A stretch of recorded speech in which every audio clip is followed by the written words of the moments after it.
এই যে হাঁস কাটতেছি আজকে। হাঁস আজকে শুক্রবার, এই যে সকালবেলায় শুরু হয়েছে হাঁস কাটাকাটি। কোনো মেহমান নাই, আমরা নিজেরাই মেহমান, নিজেরাই হাঁস খাবো আজকে। হাঁস কাটতেছি ছোটো ছোটো করে। এই যে হাঁসের, এটা হলো হাঁসের পাও, এইটা পল্লা, এই যে হাঁসের গিলাটা কত বড় হয়েছে, যে হাঁসের গিলাটা। হাঁস, হাঁসের মাংস, ওই যে মশলা কষাইতে আছে, জিরার ফাঁকি দিলাম, এই হলো মরিচের ফাঁকি,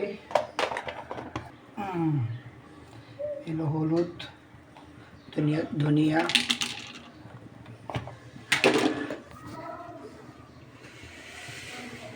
আলহামদুলিল্লাহ মশলা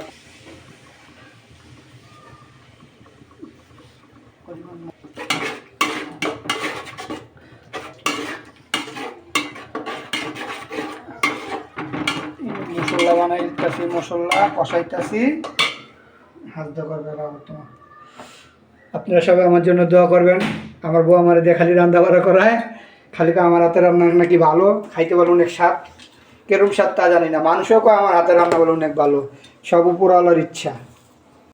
এই যে এখন হাঁস মশলা কষানো হয়ে গেছে, বিসমিল্লাহ, হাঁসটা সাইডা দিলাম। হাঁসের গোস্ত আজকে অনেকদিন পরে খাবো, আল্লাহ খাওয়াইলে যদি হাইতে বাচ্চা থাকি। আর আমতাছি তো যেটা আল্লাহ কবুল করে খাওয়ার জন্য। যে হাঁস দিয়া দিলাম, হাঁসের মাংস তো শীতের ভিতরে অনেক স্বাদ। বাড়ির থেকে নিয়ে এসেছিলাম, এটা আমাদের পালা হাঁস, নিজস্ব হাঁস। আমরা প্রায় হাঁস পালি খাওয়ার জন্য।